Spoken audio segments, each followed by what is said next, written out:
Thank you, Mr. President. My name is Senator Abba I represent the very good people of the Benue South Senatorial District. Mr. President, distinguished colleagues, I seek your kind leave to lead the debate on this very important bill for the establishment of the Federal College of Agricultural Technology of Yalu, Ojapo, Benue State. Mr. President, the bill was read for the first time in this revered chamber on Wednesday, 26 January 2022. Mr. President, distinguished colleagues, this bill is a very bold stride towards not only addressing the educational needs of the people of Benue State and by extension Nigerians, but it will also serve as a training ground for the development of agriculturists in the country.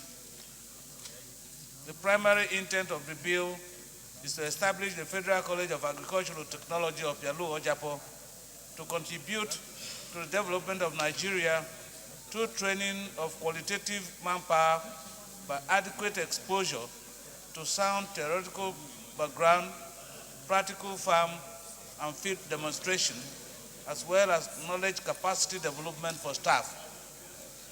Mr. President, distinguished colleagues, it is pertinent to mention that agriculture with its allied sectors is undeniably the biggest livelihood provider in Nigeria, especially in the rural areas, and contributes significantly to the country's gross domestic product.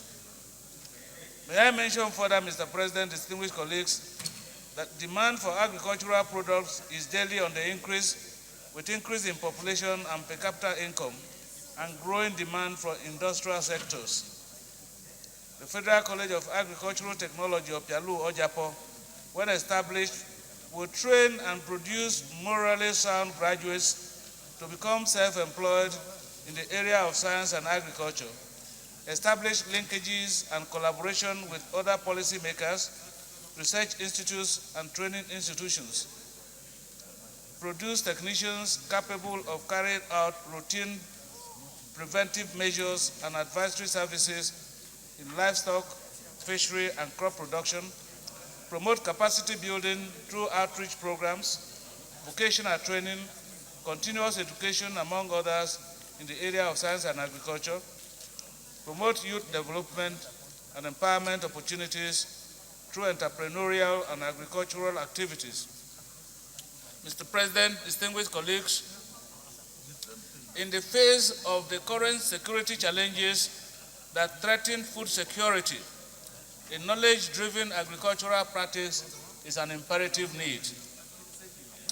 In compliance, therefore, with Order 77, subsection 3.3 of the Standing Rules of the Senate of the Federal Republic of Nigeria, with respect to the procedure of bills, compendium, and consolidation, which states inter alia that, and I quote, on the introduction of a bill, a compendium of background information and financial implications of such bills, if passed into law, shall be delivered to all senators.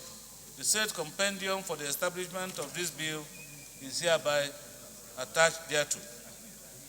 Mr. President, distinguished colleagues, I humbly urge you all to support this very essential bill and pass it accordingly.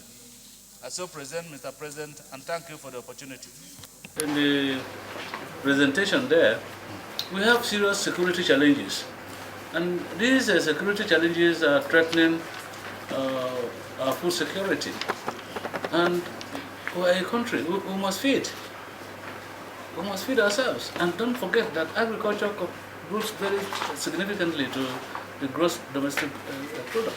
And so if we sit idly by because we have challenges, insecurity, banditry, and we don't do what is needed to be done as a nation, then definitely the future is going to be bleaker than we are now. Like somebody just made a contribution there. There is no gainsaying the fact that Nigerians and of course the international community that see what is on ground in Nigeria, recognize Benue State as the food basket of the nation. And this institution that I think should be located in Opialo or Japo is located in Edumoga, where the hub of agricultural production is at the moment. And so I believe sincerely that if we locate the institution where the need is most felt, it will create more opportunities for those people who are directly involved. Because as it is now, we cannot depend on local primitive agricultural practice to contribute the quantum of food and funds that we require. Don't forget also that we are in an era where the clamor is for diversification of our economy. And agriculture and its value chains readily come to mind when you begin to talk about economic diversification. And so today, we are in a digital era, and the trend all over the world in other climes, especially in developed democracies, is for a knowledge-driven agricultural practice.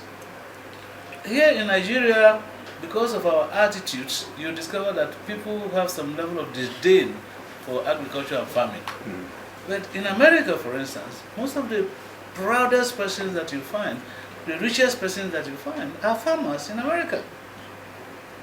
And so, I think that the problem with this country is that we are refusing to face the reality that is on ground. We must take hard decisions to be able to arrive at where we want to be. Otherwise, we are just going in circles. I was just sharing an opinion with one of my friends today. Yesterday, I was on the road, and I bought fuel for 225 naira per liter. Yesterday, I repaired my generator that uses diesel, and I bought diesel for 800 naira per liter. Nigerians have become so docile that they do not even look around and listen to the environment and the drum beats. Otherwise, isn't it unimaginable that in Nigeria, where the pump price of petrol, for instance, was raised to 145, and there was clamor, there was agitation, there was protest. Today, we are buying fuel for 225 naira per liter. Nobody is as much as raising a whimper. We are buying diesel for 800